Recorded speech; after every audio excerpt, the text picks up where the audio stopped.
Dr. Nawaf, can you just stop and show us the lesion and what was the strategy and how we're doing? So we have in the upper rectum here, as you see, guys, large lateral spreading granular type, mix actually. It's a complex lesion. The upper rectum around 8 centimeter from anal perch. It's involving like, I don't know, around 50% of the circumference. Maybe more, maybe 50 plus. More. Yes, 50 plus. So when we start assessing, we change the patient position for the best, position to start incision from the cecal side first, then go in the tunnel from the forward view. So we made the incision initially here in the forward view actually. Yes. Then we make a small incision at the anal side and we start the tunneling. So as you can see, we keep the muscle up and the lesion is down.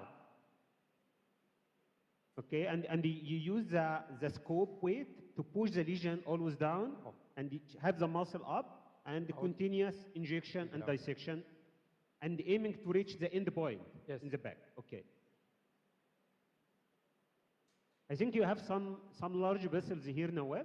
How will you deal with this? So here we have two options.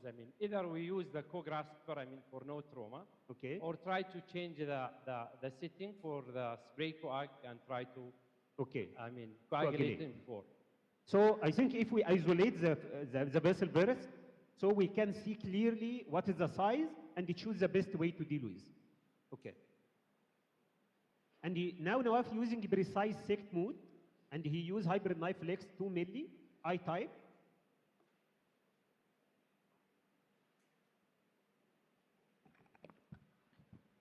Dr. Madkour and Dr. Nawaf. Now try to isolate the vessel to right and the left. Yes. Yeah. So based on based on I this think size, it's a large one, what do you think the instruments that you would use for achieving hemostasis or prevent bleeding actually? Yes, we can use the knife or can use grasper, but in this large vessel, I will recommend you to use a grasper. It still can be coagulated with the knife, but may do this coagulation like 2 or 3 touch, may increase carbonization, so it's faster and better to go out, clean the knife, have the grasper, catch this, coagulate, then continue the way. Good. And just for the There audience, is nice orientation here. You can see up here is the muscle, and this is a penetrating vessel, actually. If you come closer now, if you can show us, you can see it's just penetrating from the muscle towards the lesion. So it's better to coagulate with the grasper. And just for the audience, because we didn't have chance to see before you guys starting the type of lesion. So what really made you choose ESD instead of EMR in this patient? Yesterday, we have a very nice lecture Dr. Ammar showed about the possibilities of malignancies in certain lesions. We depend on the location, proximal or distal, the morphology of the lesion. So in this patient, we have a mixed granular nodular type with dominant nodule, and actually it's in the rectum, so it's distal.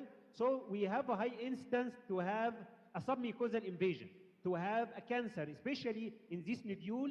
So we must remove in block and remove with a safety margin and send it to pathology as a one piece. So we choose the ESD. We depend mainly on morphology. I think Nawaf, when he go out later during the procedure, he can show again how the lesion looks like. Yes, very nice. You can see now he coagulate and it starts to turn white, but he may need to catch one more to be more white, so we are sure 100%. Now, at which level you like to hold the vessel? Near the muscle, near the mucosa, in the middle? So we try usually to hold it, in the middle initially. In the middle, yes. But once we start cutting the fizzle, after the coagulation, just above the muscle. So if in case of bleed, you still has an area some place to catch. Yeah. Catch, not injuring the muscle with coagulation. Okay. Open. Yes. Do you think we catch more here? Yeah. Or not? Yes. Okay. Open. I agree. Close. Yes. Very nice. Yes, no problem. It start to bleed. He will move little bit up. To hold the stamp, close, yes, and coagulate. So I think it was a nice choice, Nawaf, to choose a grasper from the start, because here, even with the grasper, it has some bleeding because it's a large one. It's very nice.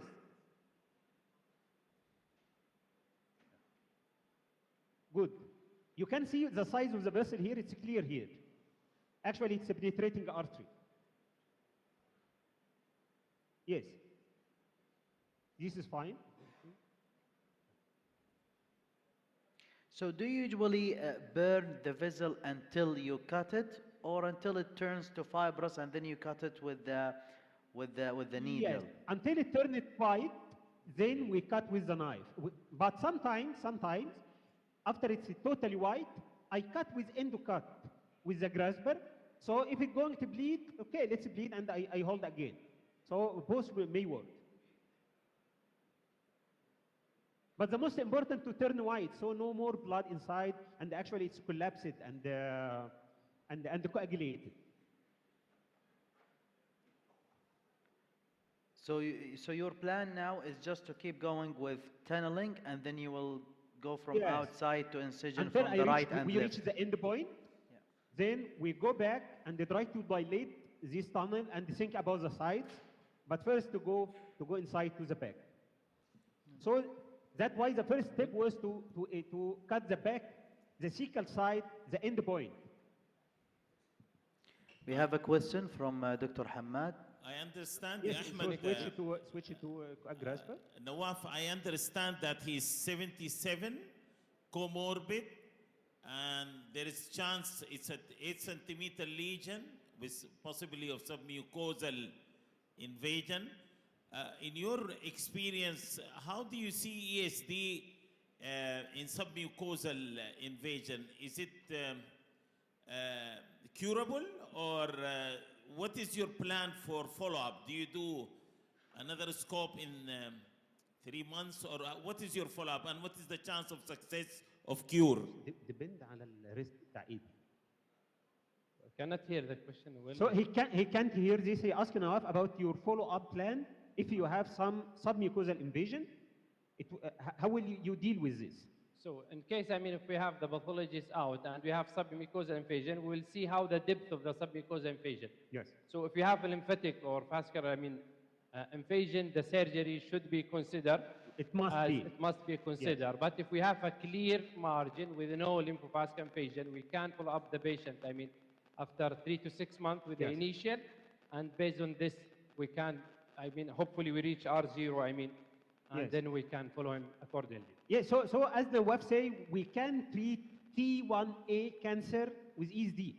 So even if it's an adenocarcinoma and it has submucosal invasion, but not more than 1 millimeter, which is 1,000 micron. So now we are done. It's a curative resection as long as no lymphovascular invasion or perineural invasion. All right, well, thank you very much. Percent, I mean, resection, circumferential. So we are starting the coagulation and hemostasis. Then Ahmed can show you the specimen. Give us the So you can see this is the specimen.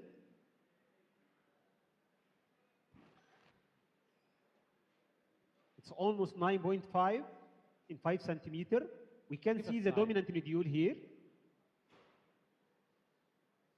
Okay, you can see the lesion. We can't hear you, but we believe you hear us. Just zoom in. So, yeah, we can hear you, Ahmed. Can you hear us now? Dr. Ahmed. Okay. So we can't hear the chair. Omar, we cannot hear anything. So they are working on fixing it. Just let us know whenever you start hearing us. So I think this patient this is the case from the morning. It was a 6-7 centimeter polyp at the rectum.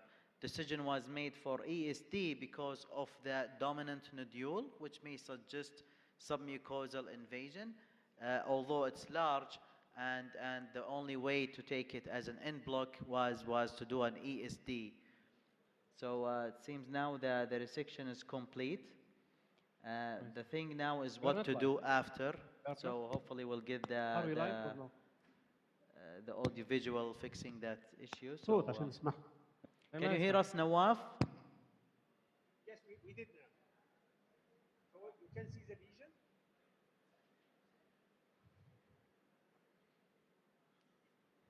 So you can see the lesion. Yeah, we can see it. Can you hear us first?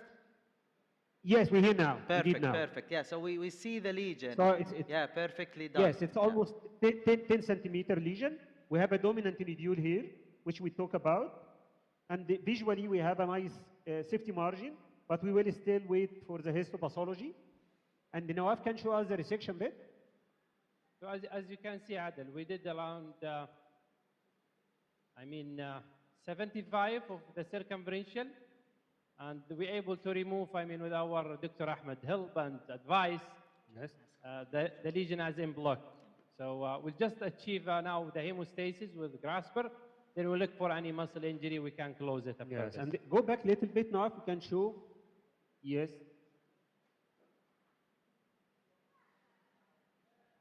So, so Nawaf, a nice work. what would you do now post resection? Would you apply peristat just to prevent bleeding? And what about the risk of other complications? For any visible vessels, we'll coagulate and we will close, any muscle injury. We will not, put Purostat because it seems to be Yes, clear maybe. for us. But the important thing, this with the 75 resection, I think we have to consider steroid to prevent stricture, or what do you think, Ahmed? Maybe in esophagus, yes. Maybe if in the verge, yes. But here it's very low instance. We just follow up, and when you have a look after 3 months, I think it should be okay. Okay. Nawaf. Thank you, Adel. Any question? There is a question from Dr. Samir Al-Awadi. تفضل دكتور سمير. Nawaf, very, very well done. What is the risk of bleeding, and do you keep these patients in hospital for a night, or you discharge them on the same day? No. We'll not, the patient will be, the patient will be MBO now with the recovery. Then after 6 hours, 8 hours, our fellows usually they came back and reevaluate the patient, and based on his clinical situation and status, will take it. The decision accordingly. Yes, but usually you keep the patient at least for one night. Yes, one night. at He's least, inpatient. at least. Yes, He's inpatient. asking about oral intake. Yes. Shall we resume it now? Or? Yes, we will wait for oral intake, and we keep the patient for inpatient for at least 1 day, maybe 1 or 2 days, to make sure everything is okay. Then we can send home. So there's a question from Dr. Hamad. تفضل. So, Nawaf Ahmed, the margin of resection when you do ESD, do you go 1 centimeter extra, and then do you bike up, or you coag the peripheries when you finish? So if there is any remnant, then you are safe? Yes, actually, if we go for, how to say, we have a safety margin. From the pathological point of view, 1 millimeter is enough. So if we have 1 millimeter, this is the safety margin. But from the technical point of view, we go more. As you say, we go for 1 centimeter. This makes the procedure more easy. So we did this for a technical cause, but sometimes you are very, very close to the dentate line, and you can't go for this 1 centimeter. From the pathological point of view, 1 millimeter is a safety margin.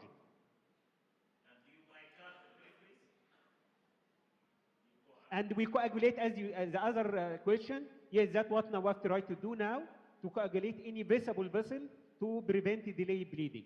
So we have some factor for delayed bleeding. If the lesion more than 5 centimeter, if the lesion near the rectum, if the age over 70, if we have a chronic kidney disease. So we have 3 risk factors here. We have an old patient, and the lesion is more than 5 centimeter, and actually when the rectum, so we have a risk factor for delayed bleeding, so we should do this carefully.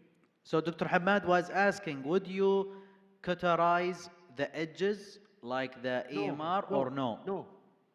No, because we have a safety margin already from incision. We can be sure if we do the incision outside the lesion for enough distance, and we didn't do this. No one recommends this. So that's why this is And one this of is the the benefit advantage of of ESD. So you don't really need to apply the Yes, APC. yes. And also even in Absolutely. EMR. So Absolutely. sometimes no, if we put like a clear margin using APC just to burn around the lesion, including normal mucosa, just to ensure complete, Yes. complete resection. Yes, in EMR, yes, especially if it's a piecemeal,